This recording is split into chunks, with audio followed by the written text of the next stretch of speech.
楚风师弟，你真是太客气了，实在是太客气了。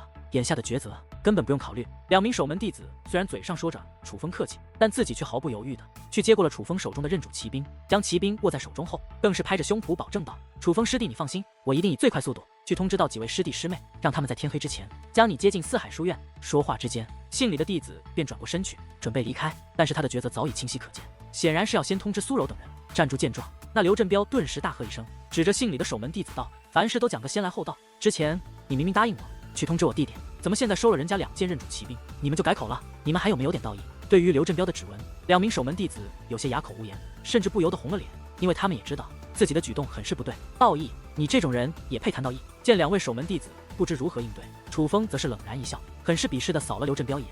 那刘振彪冷哼一声，也不理楚风，而是再度指着2位守门弟子道：你们若是不先去通知我弟弟，我日后定叫你们吃不了兜着走。以我弟弟在四海书院的身份，只要他随随便便一句话，就能玩死你们。听得此话，2名弟子脸一下子就变了。他们之所以对刘振彪毕恭毕敬，那就是因为忌惮他的弟弟刘振伟，因为以刘振伟的地位，的确具备刘振彪所说的实力。真是笑话！你以为你是什么东西？真当四海书院是你家不成？竟然还敢威胁起四海书院的弟子了？谁给你的胆子？这一刻，楚风却再度开口，随后对2名守门弟子摆了摆手道：2位师兄放心，我知道四海书院的长老们向来公平公正，不会为难你们这种尽职尽责的弟子的，那就多谢楚风师弟了。2名弟子不是傻子，听出楚风是要保他们，既然眼下已做抉择，他们已然没有退路可走，所以也不再犹犹豫豫。信里的弟子直接飞奔而起，前去通知。至于信王的弟子，更是破例将本该在门外等候的楚风请入大门之内，让楚风到大门旁边的休息室内去休息，等候苏柔等人来接楚风入内。而在将楚风请入休息室后，信王的弟子还不忘趾高气扬地对那刘振彪说一句：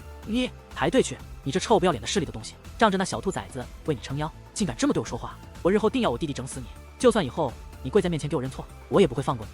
这一刻，刘振彪气得咬牙切齿，七窍生烟，我叫你滚去排队，你听不见吗？再敢胡搅蛮缠，信不信我叫人把你抓起来？对于刘振彪的威胁，信王弟子此刻也不再惧怕，竟然反威胁起刘振彪来。反正已经得罪了人，他也不怕得罪到底，因为他知道以刘振彪这种人的性格，此事发生后肯定不会轻易放过他。他如今想要自保，不是向刘振彪求饶，而是向楚风讨好。这一刻，那刘振彪真的是气得心肝肺都要炸了。若是可以，他恨不得活活的撕了那信王的弟子，但碍于自己弟弟不在，他又并非四海书院的弟子，此刻也的确不敢将事情闹大，最终只能在众人那看热闹的目光下，灰溜溜地绕过人群，站到队伍的最后方去，规规矩矩地排起队来。而不得不说，那信里的弟子收了好处后，办事的效率也真的很高。中午过了没多久，便有一道流光从天而降，来到了大门前。这道身影楚风非常的熟悉，乃是张天翼。楚风师弟，我楚风师弟在哪？张天翼落下后，便四下寻找楚风的踪影。张师兄，区半个月不到的时间，你的修为竟然踏入了天武五重，真是进步神速啊！楚风自休息室内走了出来，看到张天翼，内心激动，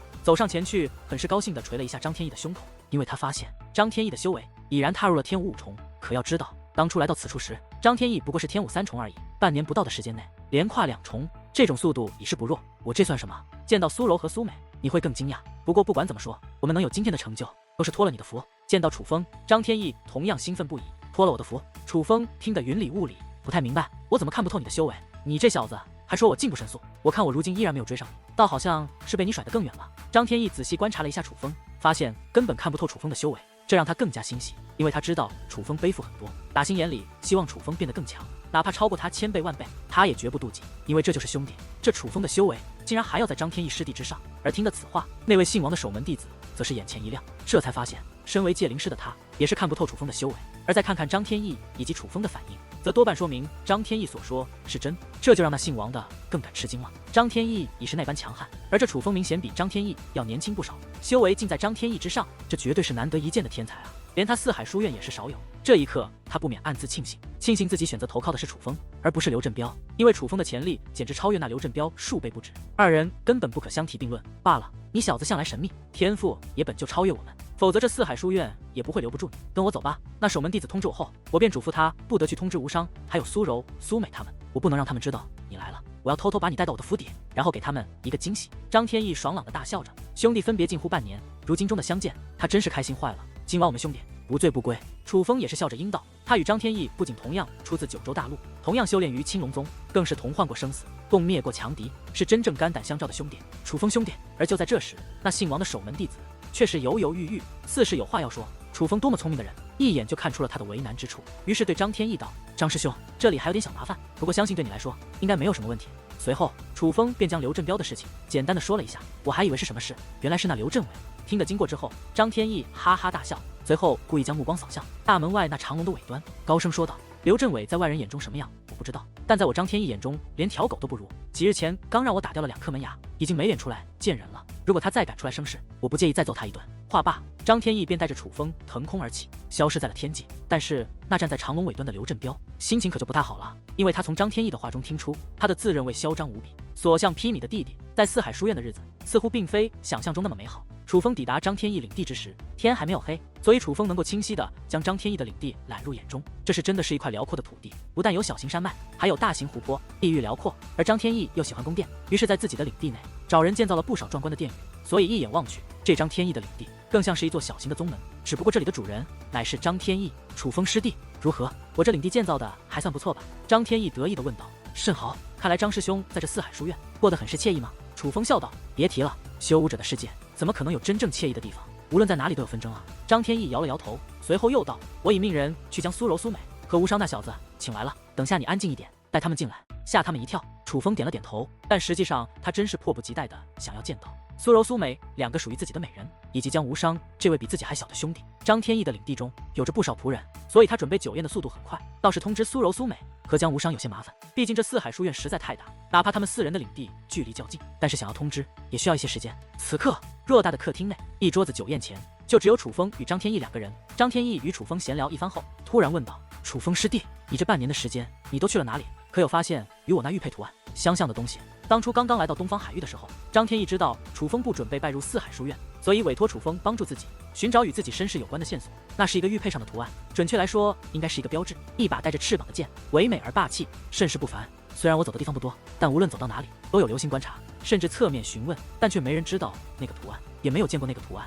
楚风摇了摇头，随后又道：“但在东方海域见识的越多，我越觉得那图案不简单，所以我猜想，张师兄，你的身世要么不在东方海域，要么是出自一个不简单的地方。”其实我也在想这个问题。来到这四海书院后，见识到了不少天才，以前在九州大陆掌握竞技玄功的人可谓少之又少，但这四海书院内我就已经遇到过3个。可是竞技玄功虽然厉害，却终有一个束缚，毕竟竞技玄功只是功法，不可能像天赐神体那么厉害。但是我的这本竞技玄功却是有些不同，仿佛无止境一般，可以一直修炼下去。前段时间我便遇到了一个瓶颈，当突破这个瓶颈之后，我感觉我整个人的力量都增强了很多，甚至思维也变得更为灵敏，就连学习武技也能更快的掌握。实不相瞒，我现在其实已经隐约感觉到了天武6重的门槛，若是再给我一段时间，要我突破到天武6重绝不是问题。但最关键的不是这个，而是我能够感觉到这个瓶颈并非是唯一的，后面还有，而只要突破，我的力量还会继续翻倍增长。但是我询问过其他修炼过竞技玄功的人，也问过我的导师，他们所说的竞技玄功与我修炼这本却都不同，这让我觉得我这本竞技玄功似乎比他们的要深奥，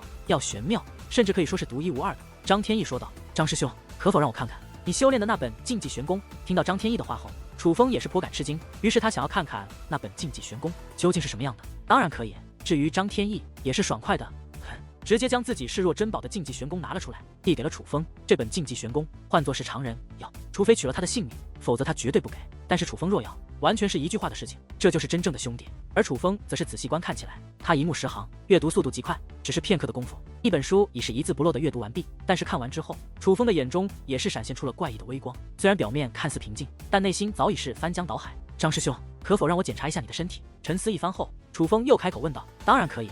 张天翼说话之间，将自己的座椅搬到了楚风身前，坐了下来。而楚风在将手腕轻按在张天翼手腕处后，便将精神力灌输其中，认真观察起来。随后更是动用天眼，仔仔细细地观察了一番。当观察完毕之后，楚风的脸上已满是凝重之色，但双眼之中却又闪烁着难以抑制的喜悦。其实楚风并非是第一次阅读竞技玄功，因为在缥缈仙风、缥缈仙姑和秋水浮烟给他的4个乾坤袋内，其中就有一本竞技玄功。当时出于好奇，楚风曾简单的看过那本竞技玄功，看过之后，楚风便惊叹于竞技玄功的博大精深，发现能够创造竞技玄功者的确很了不起。但是楚风也确定，竞技玄功虽然厉害，但毕竟只是功法，虽然能让人在同辈中进步更快，但却也有着巨大的危险性。修炼的成功率不高，并且就算修炼成功也有限制，无法与天赐神体相提并论。可是张天翼的这本却完全不同，这一本功法非常的难以修炼，就算是楚风修炼起来也有着很大的难度。但是可以保证的是，这本竞技玄功所蕴含的能量绝对远远超过楚风所看过的竞技玄功。书面上的修炼方法只是表面而已，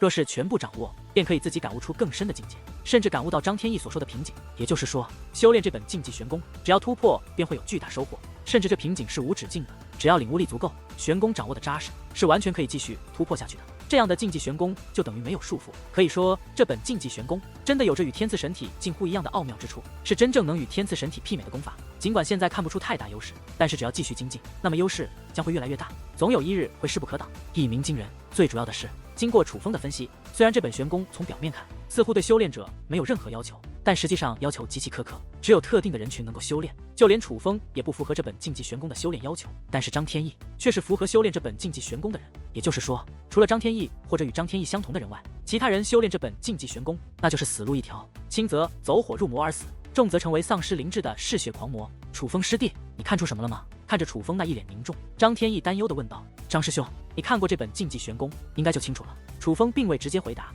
而是将自己收藏的那本竞技玄功递给了张天翼。张天翼也不怠慢，认真地看了起来。但是看过之后，他也很是不解，甚至对楚风问道：“楚风师弟，你这真的是竞技玄功吗？为何与我修炼的反差如此之大？”张师兄，你还不明白吗？如你所说，你的这本竞技玄功的确与众不同，甚至是可以真正与天赐神体媲美的功法。唯一不同的是，天赐神体出生之前便会引起天地异象，出生之后更是锋芒毕露，始终给人一种与众不同、天之骄子的感觉。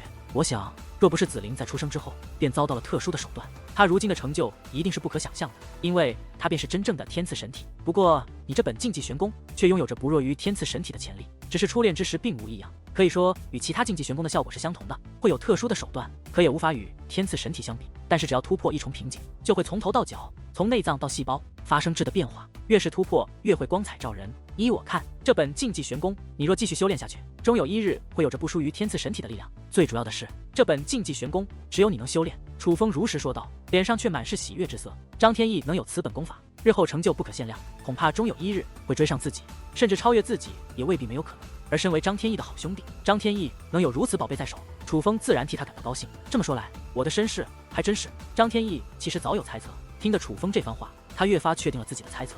张师兄，我只想说，你我很像，不过我比你幸运，最起码在我没有能力的时候，有一个好义父和一个好哥哥肯照顾我，但是你却没有。楚风颇为感慨，张天翼身世不凡，他又何尝不是？其实也没什么，若不是儿时经历的那些，也未必能成就如今坚毅的我。说句实话，我从来没恨过我的父母，也没怪过我的父母，不管出于什么原因让他们将我遗弃，我都希望他们能好好的。我希望当我找到他们的时候，他们全都健在，我们一家人能够团聚，再也不分开。至于他们不再使我所受的苦难，就当作是一场锻炼自我的历练吧。张天翼哈哈大笑，笑得十分豁达，但也能看出他很思念他的亲人。历练吗？将自己的亲生骨肉抹去记忆，然后抛弃，不管不顾。楚风想了想张天翼的话，但倒也觉得并非没有可能。虽说骨肉情深，但毕竟人和人不同，为了让自己的孩子没有依赖感，从而变得更强，也的确有人会做出这种事情。莫非我的父母也是在考验我？楚风突然产生了这个念头。不会，绝对不会。若真的是历练，又怎么会要人保护我呢？我想他们一定是有苦衷的。但是很快，楚风又否定了这个想法。就在这时，店门突然被人一脚踹开，江无伤大摇大摆地走了进来，一边往里走还一边扯嗓子喊道：“天翼大哥，这么晚了，叫我过来啥事？”无伤弟弟，别来无恙啊！见到江无伤如今竟然也踏入了天武四重，楚风不由站起身来，淡淡的笑道：“楚风大哥，你什么时候来的？我都他娘的想死你了！”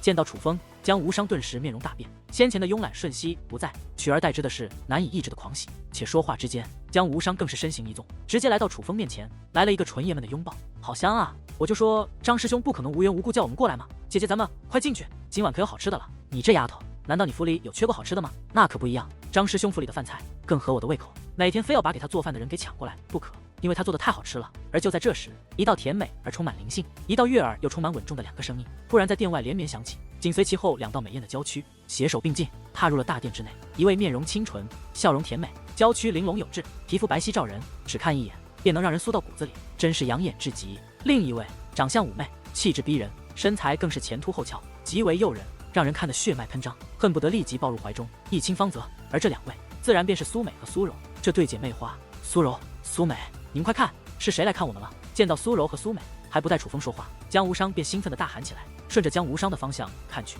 苏柔与苏美这对姐妹，那白皙而透彻的脸蛋顿时一僵，就连那娇躯也是紧绷起来。那瞪圆的美眸，闪烁微光的眼珠，以及那轻轻颤抖的睫毛，彰显着此刻他们二人内心的情绪。楚风！突然，苏美惊呼一声，这一句楚风喊出了他对楚风的日夜思念。且说话之间，苏美早就娇躯一纵，来到楚风身前后，也不客气，直接将那站在楚风身前的江无伤给拉扯到了一旁。强大的力量竟使得江无伤猝不及防，狠狠地坐在了地上，一脸的无辜。而苏美可管不得这些，这位日夜惦念着楚风的小美人，早就将那诱人的娇躯紧紧地贴入了楚风的怀中，一双洁白的玉手环住楚风的脖颈，抱得那叫一个紧啊！天意大哥，我们是不是该回避一下了？坐在地上的江无伤挠了挠头，笑嘻嘻地看向了张天翼。楚风不在的日子，尽管苏柔和苏美没有说过什么，但是江无伤和张天翼都能看出这两个丫头有多惦念楚风，他们对楚风真的是爱到了骨子里。知道回避，你还发什么狼？还不快跟我走！而张天翼更是直接抓住江无伤，便化作一阵微风消失不见。走出大殿的时候，还很识趣的将殿门关了起来。终于舍得回来了，我还以为你将我们姐妹给忘了呢。苏柔也是凑了过来，如今的她优雅大方，比以前更有气质，比以前更加成熟，也更加的迷人。虽然说话有些刻薄，但脸上却挂满了迷人的笑容。这样的笑容真的是看得人心儿都快要融化了。楚风，这么久你去哪了？我和姐姐好想你。苏美抬头看了楚风一眼，随后又将头埋入了楚风的胸膛，亲昵的蹭起来。还能做什么？瞎忙呗。楚风笑了笑，随后趁着苏柔一个不注意，一把拦住了苏柔那纤细的柳腰，将这位成熟性感的大美女抱入了怀中。且抱入怀中后，还悄悄地将手掌伸入了苏柔的裙摆之内，在苏柔那细嫩柔滑、笔直而修长的美腿上来回抚摸起来。而对于楚风的举动，苏柔也没有任何抵抗，只是乖乖地坐在楚风兜怀中，任由楚风放肆。虽然对于外人她霸道无比，但是在楚风的面前却也像是小猫一样乖巧。你们两个修为进展的竟然这么快，半年不到的时间内便全部踏入了天无五重，连无伤弟弟都被你们超过了，太了不起了！楚风怀抱两位风情各异的美人，一边占着便宜，一边笑眯眯的道：“因为他终于知道之前张天翼为何对他说，见到苏柔和苏美会更加惊讶，因为这两个丫头的进步实在是有些逆天。我们姐妹二人天生资质平平，若不是体内封印了那特殊的珠子，不可能有现在的修为。但是说到底，还多亏了紫菱妹妹。”苏柔说道。紫菱听得此话，楚风不由一愣，倍感吃惊。是的，紫菱妹妹知道我们会拜入四海书院，所以在你离开没多久，她便派人来到了四海书院，并且委托那人送给了我们大量的修炼资源，且还有一些高级的武技，以及修炼新的。张师兄能够突破竞技玄功的瓶颈，也是因为紫菱妹妹，是紫菱妹妹给了他如何领悟更深力量的心得，是他在那新的上找到了突破口，所以才会有所突破，有了今天的成就。苏柔说道。对，紫菱妹妹真的非常好，她不仅爱你，更是拿我们也当作家人。苏美也是猛地点头，可见她也很喜欢紫菱。楚风，这是紫菱妹妹给你的信，你看看吧。虽然她没有亲自来看我们，但我相信她一定是有苦衷的，估计是紫家没有给她自由吧。说话之间，苏柔将一封信函递给了楚风，楚风赶忙拆开信函，认真的阅读起来。而看到信函的内容后，楚风的眼眸顿时变得异常明亮，甚至有些湿润。以前的我很自私，为了修为可以扼杀他人性命，现在的我依然自私，为了你，我能舍弃自己的性命。我是你的，只是你的，我的人是你的，我的心是你的，永远都是你的。就算有一天我的人不在了，但是我的心也会一直陪伴你的左右。楚风，我想你。楚风，我等你。寥寥几句道尽思念，寥寥几句表明信念。这一刻，楚风的心酸的都快融化了。哪怕平时的他再坚强，但是这一刻内心也在颤抖。他仔细的将信函装好，随后放进了自己的怀中，紧贴于自己的胸膛，内心暗道：紫菱等我，就算将这天给捅破，我也要和你在一起；就算将这个给踏碎，我也要和你在一起；就算有亿万人挡在你我之间，我也会将亿万人屠尽，然后与你在一起。区区诛仙群岛不算什么，他们根本无法阻挡我，也没有什么能阻挡我。虽说大不了就是一死，但是我要的并不是生死相依，而是生生相依。在收好紫菱的信后，楚风已是下定决心，在确定那罪恶峡谷的约战是真是假后，他就到紫家去一趟，说什么也要见上紫菱一面。随后，苏柔、苏美两位美女虽然一直伴随楚风左右，但是楚风还是将张天翼和江无伤给叫了进来。首先，楚风不是重色轻友的人，再者，今日本来就是他们几个相聚，总不能让他们两个一直在外面吹西北风吧。当初一同来到东方海域的五人，如今再度相聚，那个热情劲就别提了，每个人都是发自内心的高兴。楚风大哥，你有没有听说，最近在东方海域出现了一个厉害的角色，风头已经盖过了慕容寻？喝得起兴的江无伤突然问道。风头盖过慕容寻的角色是谁？楚风迷茫的摇了摇头。慕容寻是如今东方海域公认的第一天才，能够盖过他风头的唯有老辈强者了。可是老辈强者也不应该拿来和慕容寻比才对。我猜你就不知道，我也是刚收到的消息，但是相信很快就会传遍整个东方海域了。那慕容寻更是会下不来台。江无伤很是得意的说道。他知道楚风与紫菱的事，所以知道慕容寻是楚风的大敌，见慕容寻难看，这会让他欣喜若狂。无伤弟弟，究竟是什么事？就别卖关子了，说来听听吧。提起慕容寻，张天翼也是来了兴趣。就是，快说快说。好奇的苏美也是开口问道。武文仙境，你们应该知道吧？那是东方海域最顶尖天才才能参加的一场盛事。江无伤说道。还以为是什么？武文仙境当然知道。据说武文仙境在缥缈仙峰上好几年才开启一次，每次开启都会邀请东方海域最顶级的天才参加。今年正是武文仙境开启的一年，听说我四海书院的3大天才都应邀而去。我还听说，那武文仙境内搜集武文能够兑换到武技，搜集的武文越多，兑换的武技越好，而那慕容寻便是最好记录的保持着。他曾在那武文仙境得到过一本人境武技。苏梅很是了解的说道。而听到这里，楚风顿时无语了。他已经听出来了，原来将无伤所说的那位盖过了慕容寻风头的人，竟然就是自己。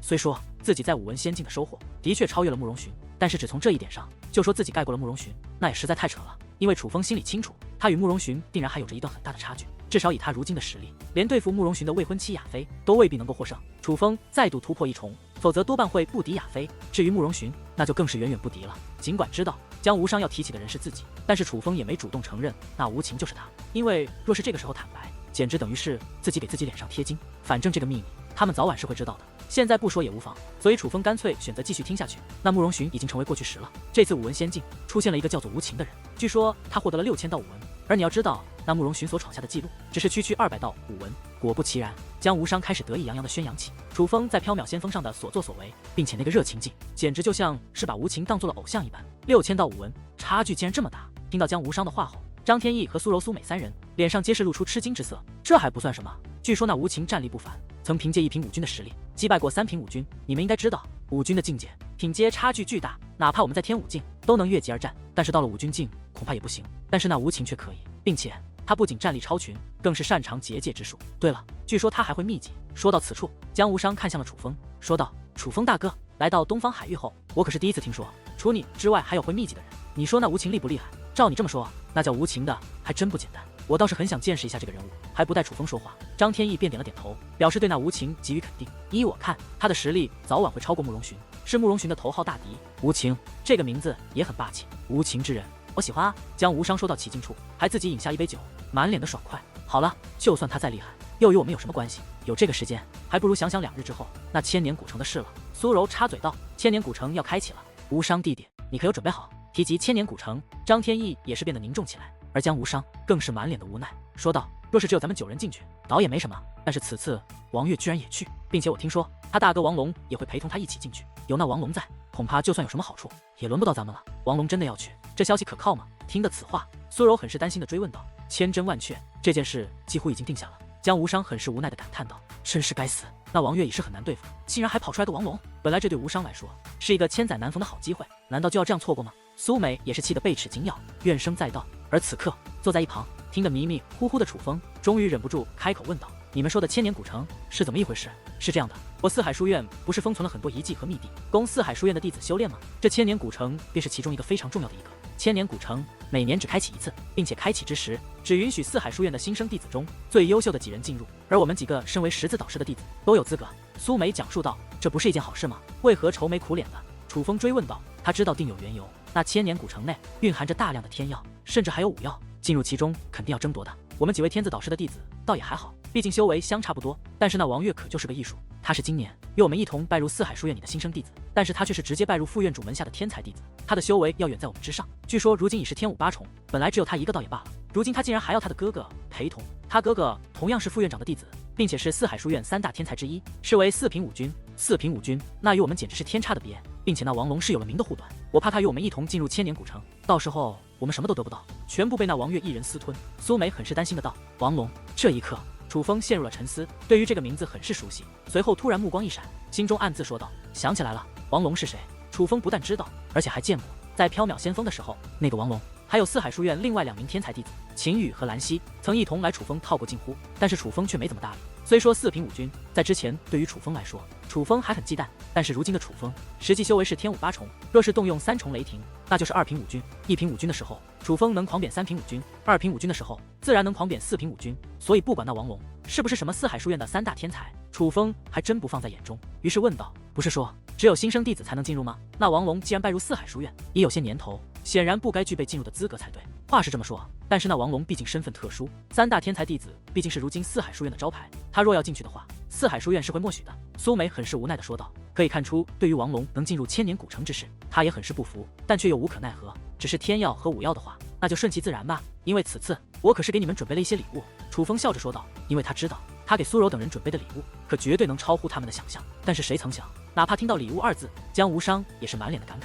难以逾越起来，似乎对千年古城之事他很是上心。无伤弟弟为何如此苦闷？楚风问道。楚风师弟，若是只有天药和武药的话，我们也不会这般。虽说武药珍贵，但武药也很厉害，不是我们能够捕捉到的。至于天药，其实我们也不缺，但是之所以说那千年古城对无伤弟弟来说是千载难逢的机会，实际上是有原因的。张天翼开口说道：“什么原因？”楚风追问道：“无伤弟弟，这个还是你说吧。”张天翼看向了江无伤，楚风大哥，是这样的，这千年古城实际上已有数千年的历史，时间之久远，四海书院没有在此立宗之时就已出现。而关于这千年古城，也是有着一个传说的。传说数千年前，称霸着千年古城的是一个有着特殊血脉的妖兽族群。当时那个族群之强，在整座东方海域都是非常有名的。据说没有任何势力敢招惹那个族群。但是有一天，这个族群突然被灭了。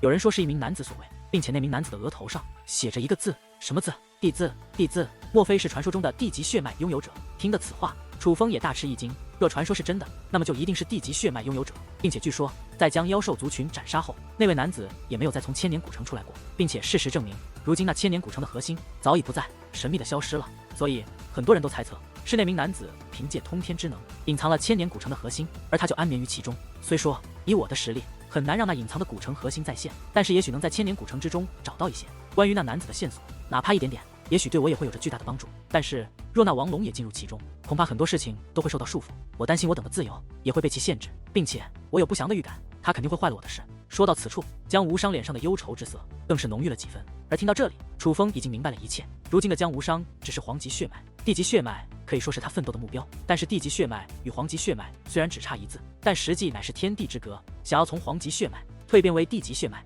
说其是奢望也不为过。尽管那千年古城内有关于地级血脉的事情只是传说，可能寻找到线索的机会微乎其微，但是对于江无伤来说，也是一个不可多得的机会，所以他才会这般慎重。无伤弟弟的天赋本来很强，毕竟是整座江氏皇族中有史以来血脉最浓郁的一位。但是如今我与小美有冰火珠子在体，在冰火珠子的力量下，我二人修为增长速度极快，只用不到半年的时间便超越了他。而张师兄，他修炼的禁忌玄功很是特殊，本来就比无伤弟弟要强上一筹，如今突破了瓶颈，更是远远的将无伤弟弟甩在身后。所以尽管无伤弟弟嘴上不说，但是我们都能看出，其实他心中并不好过。最近他修炼越发勤奋，甚至不眠不休，看到他这样，我们都很心疼，想要帮他，却又不知从何帮起。这千年古城他期待已久，虽说我们都知道希望渺茫，但是他却寄予厚望。就在这时，苏柔偷偷传音于楚风。听到这里，楚风的心里也很不是滋味。的确，当初在九州大陆，江无伤是天之骄子，甚至比楚风还要强。但是如今一同来到东方海域的人，却都超越了他，他心中不舒服，也是难免的事情。这倒也并不是江无伤嫉妒苏柔等人强过他，只是让他觉得自己很没用。这样下去，恐怕他会急功近利，从而葬送了自己的未来。于是楚风开口问道：“那天自石岛中的太寇前辈，可在四海书院内？”太寇，那个古怪的老头。听得太寇，苏柔等人皆是眉头微皱，脸上的吃惊告诉楚风，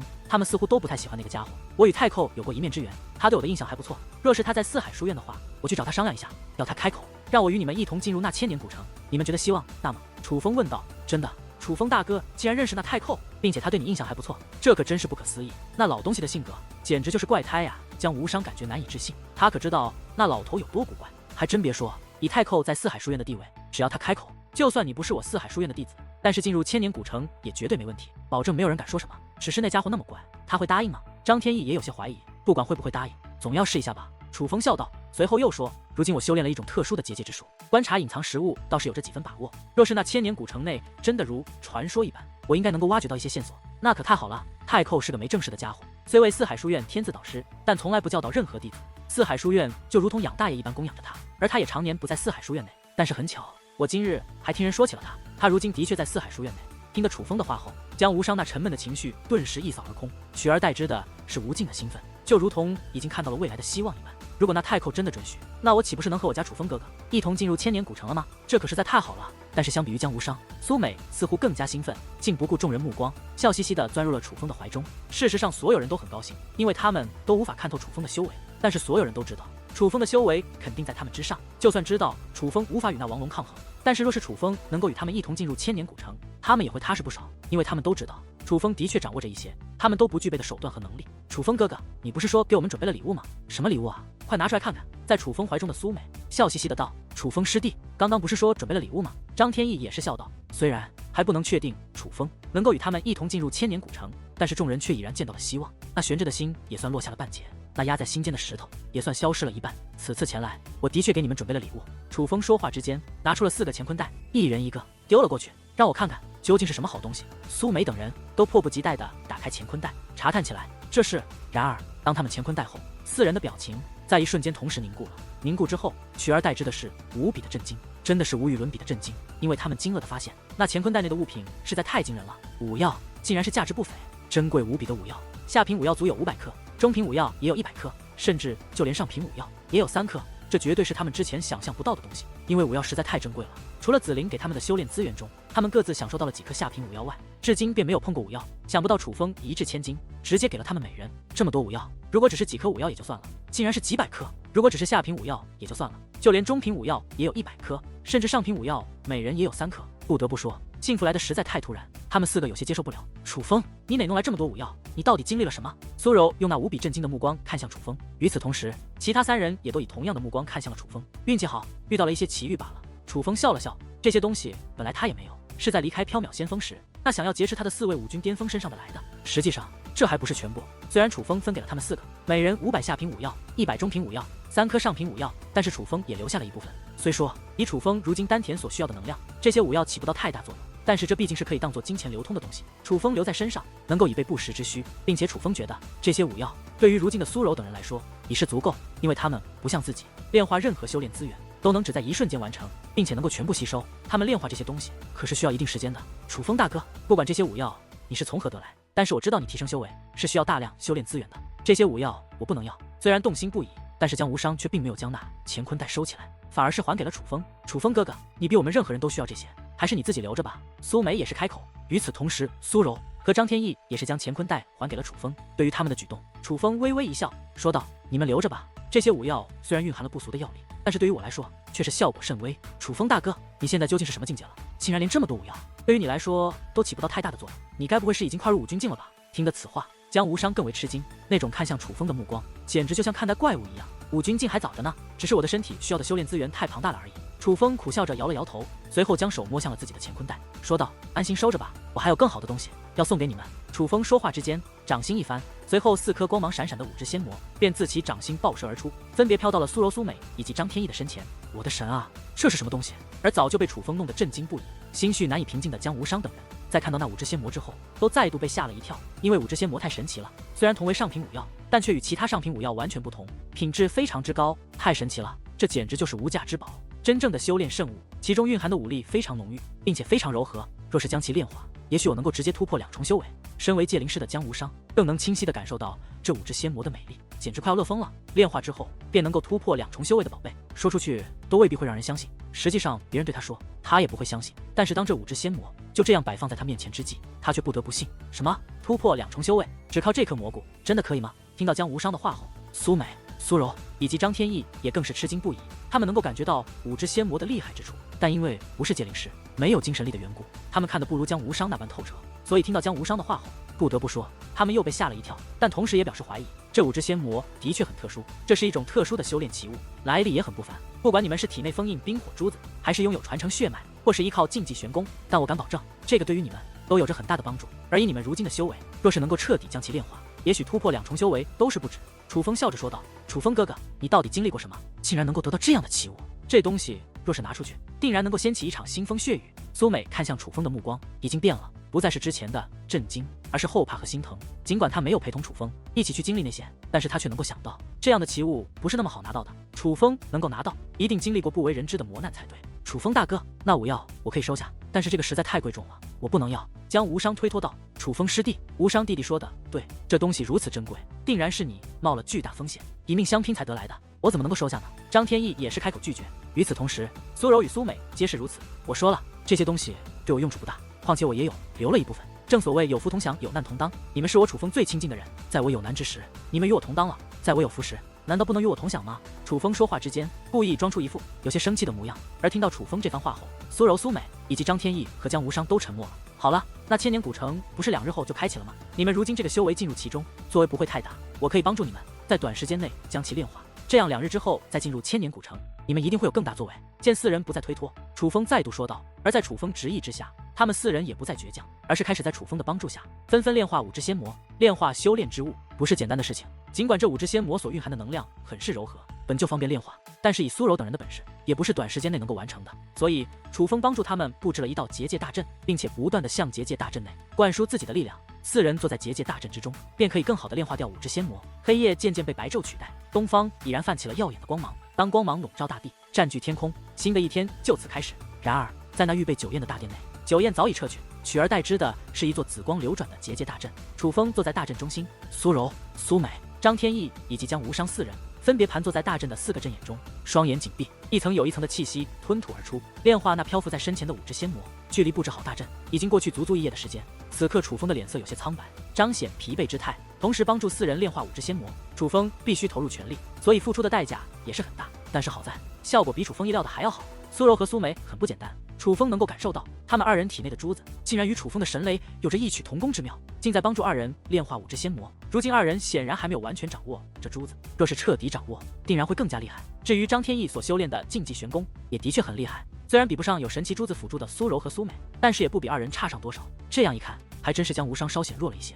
不过毕竟是黄级血脉的拥有者，变化的速度实际上也是不弱。突然，苏柔与苏美的气息同时开始变化，竟然在急速攀升，而那眼前的5只仙魔也开始急速分解，被2人吸入体内。终于来了！见到这一幕，楚风大喜，赶忙闭上双眼，调整出体内更多的力量，去帮助2人彻底炼化5只仙魔。而在这种情况下，那5只仙魔非常顺利的被2人炼化，并且当5只仙魔彻底被炼化后，2人的气息竟然已经不再是天武5重，而是天武7重。成功了！太好了！成功了！睁开双眼，苏美与苏柔都难以抑制住自己喜悦的心情，高兴的一跃而起，又蹦又跳。就连向来成熟稳重的苏柔，此刻也颇有小女孩的阳光味道。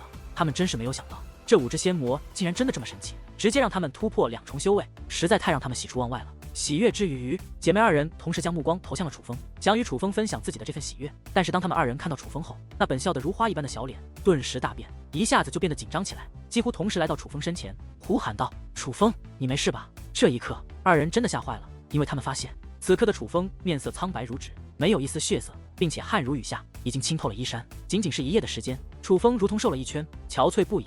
楚风将食指放在口前，示意2人安静，随后又笑着说道：“我不碍事，但千万不要影响张师兄和无伤弟弟。”这一刻，苏柔和苏美终于知道楚风为何会变成这样了，显然是为了帮助他们快速炼化5只仙魔而付出的代价。因为在炼化5只仙魔的时候，他们就能感觉到，虽说体内的珠子帮了他们很大的忙，但是他们也很清楚，一股更为强大的助力来自于楚风。这一刻，两姐妹心疼不已，甚至泪水已经无法自控地涌了出来。但是他们却也没有办法，只能乖乖地站在楚风左右，看着楚风继续消耗自己，去帮助张天翼和江无伤。在楚风的帮助下，张天翼与江无伤都顺利地炼化掉了5只仙魔。江无伤如苏柔和苏美一样，连续突破2重修为，从天武4重踏入了天武6重。而张天翼更是厉害，竟然连续突破3重修为，从天武5重踏入了天武8重，竟然与楚风如今的真实修为一样。但是当他2人成功炼化5只仙魔之后，楚风已是憔悴不堪，面容已是由白变紫，如患重病一般。很好，非常好，这5只仙魔总算起到了不俗的效果。虽说小美、小柔还有无伤弟弟没有如同张师兄突破的这么快，但是体内却残留着不俗的药力没有消化。这股药力消化之后，相信还可以突破，再加上那些武药，1年之内你们都可以踏入天武巅峰，甚至触碰到5军境也未必不可能。此刻的楚风是发自内心的高兴，能够凭借自己的能力帮助自己的亲人修为大涨，这是一件让他很自豪也很舒心的事。要保护一个人，不是为他设置多少道抵挡危险的屏障，而是赐予他能面对危险的能力。与其依靠自己保护亲人，倒不如让亲人拥有保护自己的能力。这也是为何楚风自己提升修为的时候，也时刻惦念着苏柔等人，而自己有能力的时候，便马不停蹄地来帮助他们的原因。楚风师弟，大恩不言谢，今日这份恩情，我张天翼记在心中了。看着为了帮助自己变得如此憔悴的楚风，张天翼的心也是酸酸的。这位向来坚强的硬汉，此刻眼圈也是不由有些发红。楚风大哥，我江无伤这辈子跟定你了。江无伤这位高贵的江氏皇朝小皇子，也是感激的不得了。是兄弟，就不要说这种话，换作是你们，也会这样帮我的。楚风淡淡的笑道。虽说帮助他们的确损耗了自己的身体，但是楚风却乐在其中。好了，不要再说话了，你先喝了这碗药汤，然后就好好休息一下吧。苏柔将一碗热气腾腾的药汤端到了楚风面前，说话间便挖了一勺送到楚风的嘴前。此刻楚风并不饿，但是知道这是放了疗伤药的特殊汤药，何况还是苏柔亲自端过来的，自然不能拒绝，于是一口了下去。好香的汤啊，竟然一点药味都没有，而是满满的肉味。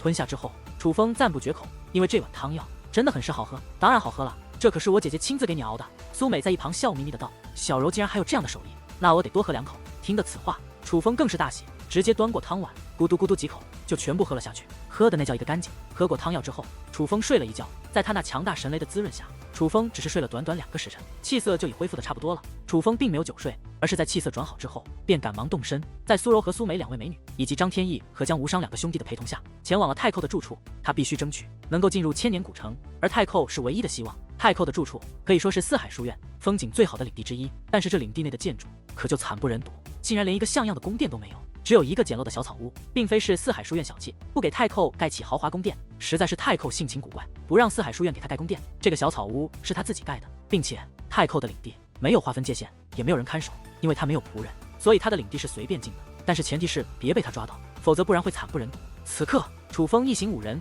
一同来到了太后的领地，并且已经看到了那简陋的小草屋。楚风大哥，你确定你认识这太后？不会是认错人了吧？事到如今，江无伤有些胆怯了，并非他怕事，只是这太后的凶狠，他曾亲眼见过。整座四海书院不怕太后的人几乎没有几个，你们不用跟我过去，在这里等候就可。楚风看出了他们4个的担心，不由开口劝道：“不行，我要陪你一同进去。”苏美尽管也有些害怕，但却倔强地抓住楚风的胳膊，不肯放手。楚风大哥，咱们有难同当。这太后性情古怪，变幻无常，万一她要真的发作，我们身为四海书院的弟子，还可以帮你说说情。江无伤毅然的道：“那好吧。”见状，楚风也只能摇摇头。随后在4人的陪伴下，径直的走到了小草屋前。楚风并没有动用精神力查探，因为他觉得这是不礼貌的行为，并且他的直觉告诉自己，太后肯定在。楚风进来，另外4个给老子滚远点！果不其然，刚刚靠近小草屋，便传来了一声怒喝，那个声音正是太后。见状，楚风对着苏柔4人使了一个眼色，示意他们先离开后，便直接推开那破旧的木门，走了进去。这个草房不仅外面破，内部更破，简陋到超乎楚风的想象。不过楚风的目光很快锁定在了一个石头砌成的床上，因为那上面坐着一个独腿老头，正是太后。此刻的太后凭借一只托盘坐在床上，一只手拿着大烟袋，正眯着眼睛吧唧吧唧的享受着。看到楚风进来后，他嘴角上翘，露出了那一口大黄牙。楚风小友终于想通了，想拜入老夫门下了。回前辈，晚辈另有他事。楚风客气的对太后行了一礼，不敢有所怠慢，因为尽管是如今，楚风依然看不透太后的修为。这位老者简直深不可测。按照楚风的推断，对方可能并非武君这么简单，也许是位武王，也未必没有可能。也难怪四海书院会这般供着这太后，因为他的确很强。既然不是拜师，那你就是有事来找我了。什么事不妨直说，老夫能做到的，绝不推辞。太后很是爽快的道。随后，楚风便一五一十的将事情的经过跟太后说了一番，表明了自己的心意。而太后更是哈哈一笑，还以为是什么事情，原来是想进入千年古城见见世面。无妨，拿着这块令牌，没人敢阻你。太后说话之间，大手一挥，一道令牌便落入了楚风的手中。这个令牌从表面来看很是简单，甚至有些粗糙，是一块黑木打造，边框也没有过多的修饰，后面刻着四海书院4个字，而正面只是刻了2个字太后。虽说这令牌看着跟个木片似的，但是楚风却一眼就看出这令牌的不简单。这令牌内刻有一道阵法，这个阵法独一无二，能验证令牌真伪，并且这是一个身份标识，代表着太后的身份标识。所以楚风觉得有这个令牌在手，进入千年古城应该不成问题。而想想自己与太后不过是一面之缘，对方竟然毫无条件的这么帮自己，楚风也是打心眼里感激，对着太后师以大礼，多谢前辈出手相助，今日恩惠，晚辈没齿难忘。我帮你也没指望你如何回报我，有你这句话就足够了。出去吧。那几个小家伙似乎很担心你。太后大笑着摆了摆手，随后便闭上眯着双眼，继续抽起手中的大烟袋。那晚辈先告辞了。而楚风也不怠慢，再度施礼，便转身离去。楚风哥哥怎么样？果不其然，如同太后所说一样，当楚风刚刚走出草屋后，苏梅等人便围了上来。他们并没有走远，而是一直徘徊在这左右，可见真的很是担心楚风，比想象中的还要顺利。楚风面带微笑，摆弄了一下手中的令牌。我的天哪，他竟然真的帮你了！这可是太后独有的身份令牌，手持此令，你简直可以在四海书院横着走了，绝对没人敢阻拦。看着楚风手中的令牌，江无伤惊呼起来：“楚风师弟，不得不说，我是越来越佩服你了，竟然连那太后你都能如此轻易的搞定。看来他真的是很看好你。”张天翼满脸的羡慕，能够得到太后青睐，这可不是一件容易的事。太好了，能和楚风哥哥一同进入千年古城了，耶！而向来古灵精怪的苏美，此刻更是活蹦乱跳。尽管已快过了少女的年纪，但这个丫头一如既往的活泼可爱，单纯可人。事实上，不止苏美开心，苏柔、张天翼也都很开心。但是最开心的一定是江无伤，在得到楚风赠送的数百颗武药，又在楚风的帮助下连续突破2重修为后，他越发相信如今的楚风很强。所以本就对千年古城之行寄以厚望的他，在确定楚风能够通行后，更是信心倍增。次日，楚风便随同江无伤4人一同前往了千年古城所在的地方。千年古城建在一座远古森林内，而这片森林平时是封锁状态，所以楚风等人只能先在森林外等候，等待着长老前来开启。而当他们抵达之时，发现在那聚集的地方已经出现了4道身影，这是3男1女，其中3男的修为在天武5重，而那个女子则是天武4重，皆是其他天字导师的闭门弟子。苏柔等人并未隐藏实力，因为进入千年古城后注定会暴露实力，与其到时一鸣惊人，还不如从一开始就让某些人对自己忌惮一些。怎么回事？苏柔他们的修为怎么变得这么强了？苏柔、苏美竟然是天武7重，与蓝胭脂的修为一样强，那张天翼更是天武8重，竟然连蓝胭脂都被他超越，与王月的修为一样，这太不可思议了。是啊，竟然就连将无伤的修为也是天武六重，这究竟是怎么一回事？难道说他们之前隐藏了修为？果不其然，当那3男1女感受到苏柔等人如今的修为后，皆是大吃一惊，那一双双眼睛中充满了不可思议，他们是又惊又恐，充满担心。同为十字导师的弟子，苏柔等人的实力大涨，这对于他们来说可不是什么好事。但是相比于另外2男1女，其中一名长相平凡但却打扮高贵的男子，神色更为复杂，可以说是充满了担忧和后怕。楚风师弟，那个就是刘振彪的弟弟刘振伟，以前狂妄至极，根本不将我们几个放在眼中。不过前几日刚被我借机狂揍一顿，我听说他被我揍后怀恨在心，刻苦修炼，想要赶超我的修为，好报仇雪恨。不过显然他是没有这个机会了。张天翼指着那名神色复杂的男子微笑道，他很清楚此刻自己展现出的实力，彻底让刘振伟失去了复仇的希望。快看，是蓝嫣芷来了。他旁边的那人是谁？那不是我四海书院的3大天才之一兰溪吗？竟然真的是兰溪！他这样的人物怎么会与蓝嫣芷走在一起？莫非2人有着什么关系？突然，那3男1女指着不远处的天际，很是吃惊地议论起来。定目望去，楚风看见有2名女子正踏空而来。这2名女子都有着几分姿色，其中一位修为很强，乃是4品武君。这位楚风认识，正是四海书院3大天才之一，曾在缥缈先锋主动与他打过招呼的兰溪。而另一名女子年龄比兰溪要小上不少，应该刚刚20出头，不过修为也是不弱，乃是天武7重。显然她应该就是人们口中的蓝嫣芷。楚风师弟，那是蓝嫣芷，本是十字导师的9位弟子之中修为最强的，不过如今已经被我等追赶而上，相信等下他看到我等如今的修为，一定会大吃一惊。不过此女性格霸道，在同代弟子中横行无忌，与王月被并成为新生弟子中的双霸。我们一直猜测她有所靠山，而那兰溪很可能就是她的靠山。看来我们猜测的没错。张天翼在一旁对楚风讲述道。而就在这说话之间，2女已是来到近前，拜见兰溪师姐。当2女落地之后，刘振伟等人赶忙走上前去，对兰溪施礼。虽说四海书院并不是以身份分尊卑的地方，但却是以实力分尊卑的地方。这兰溪是四海书院的3大天才之一，身份地位高出所有弟子一等，有着所有弟子见到他都要对其行礼的特权。这一刻，哪怕是苏柔等人也不例外，全都是纷纷走上前去，对那兰溪施礼。唯有楚风站在原地，没有任何表示。